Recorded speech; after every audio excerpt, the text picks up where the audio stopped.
जय माता दी दोस्तों, हमारे YouTube चैनल पे आपका हार्दिक स्वागत है।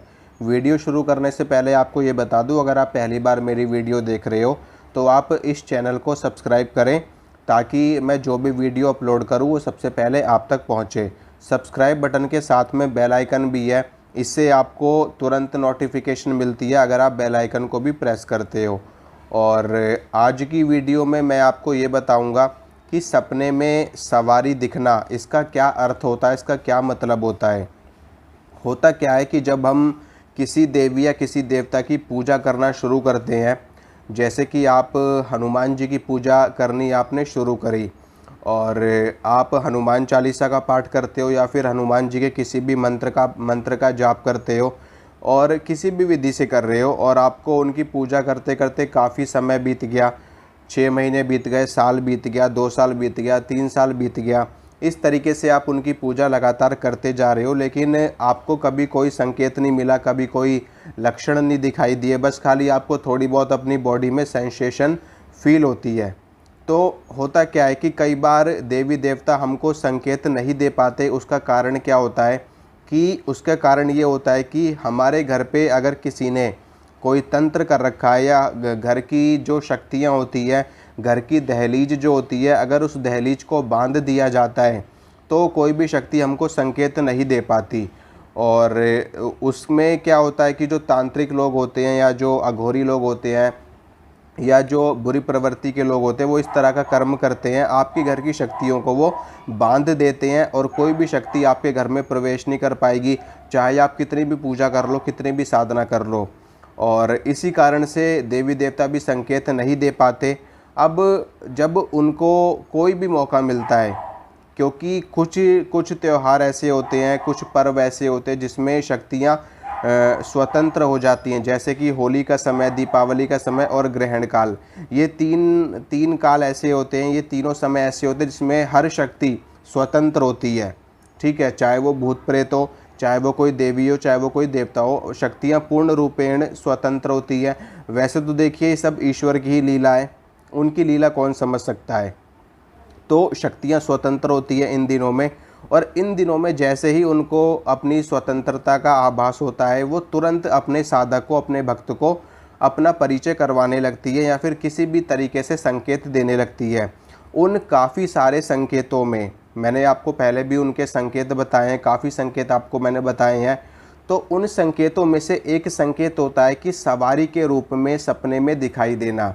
अगर आपको सपने में सवारी के रूप में कोई भी चीज़, मतलब आपको ऐसा दिख रहा है कि सपने में आपके ऊपर सवारी आ रही है या फिर आपके घर के किसी भी व्यक्ति के ऊपर सवारी आ रही है, तो इसका संकेत ये होता है कि आपके ऊपर या आपके परिवार के ऊपर देवी देवताओं की कृपाएँ, ख़ास तौर पे उस शक्ति की कृपाएँ जिनकी आप पूजा कर रहे हो, जिनकी आप साधना कर रहे हो, जिनका आप मंत्र का जाप कर रहे हो।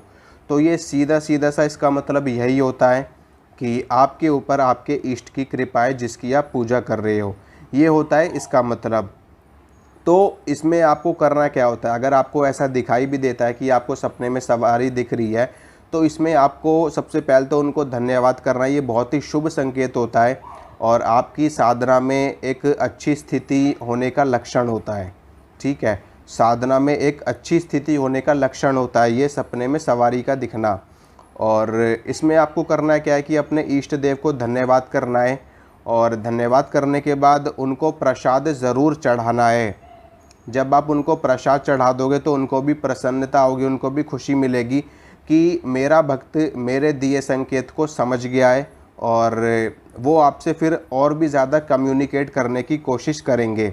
देखो होता क्या है कि जब कोई व्यक्ति आपके पास बैठा हुआ है और आप किसी काम में बहुत ज़्यादा व्यस्त हो, वो व्यक्ति आपको बार बार पिंच कर रहा है, बार बार आपको टच कर रहा है, बार बार आपको बुला रहा है और आप उसकी बात का कोई रिएक्शन नहीं दे रहे, आप रिएक्ट नहीं कर रहे बिल्कुल भी उसकी बात का या फिर उसके इशारों का या फिर उसकी पिंच करने पे आप उसको कोई रिएक्शन नहीं दे रहे, तो वो व्यक्ति को थोड़ी देर के बाद अपने आप शांत बैठ जाएगा, चुप बैठ जाएगा, बिल्कुल बिल्कुल चुप बैठ जाएगा। फिर वो आपको एक बार भी ना बोलेगा, ना आपसे बात करेगा। ठीक है, आपसे मुंह बना लेगा, आपको ना पिंच करेगा, ना आपको बुलाएगा। लेकिन अगर आप उसकी बातों को रिएक्ट करोगे, उसके अगर वो आपको बुला रहा है, आप उससे बात करोगे, तो वो और भी ज़्यादा आपके साथ घुलेगा मिलेगा, और भी ज़्यादा आपके साथ बात करेगा, और भी ज़्यादा आपको टच करेगा, और भी ज़्यादा आपसे कम्युनिकेट करेगा। तो इसी तरीके से देवी देवता होते हैं, जब वो हमको कोई भी संकेत देते हैं तो उनके उस संकेत के ऊपर तुरंत हमें रिएक्ट करना चाहिए, उनका धन्यवाद करना चाहिए, उनके मंदिर में जा कर के उनको प्रसाद चढ़ाना चाहिए, ताकि वो प्रसन्न हो जाएं और वो और भी ज़्यादा कम्युनिकेट करने की कोशिश करें आपसे। देखिए, शक्तियाँ बहुत ही ज़्यादा सूक्ष्म होती हैं, ठीक है। वो एक ऐसा नहीं है कि वो तुरंत आपके सामने किसी भी इंसान का रूप धारण करके प्रत्यक्ष हो जाएंगी। बहुत ही ज़्यादा बिरले साधक होते हैं जिनके सामने शक्तियाँ एकदम सास्वरूप आकर के खड़ी हो जाती हैं, नहीं तो वो किसी न किसी माध्यम से ही आपके साथ कम्युनिकेट करती है।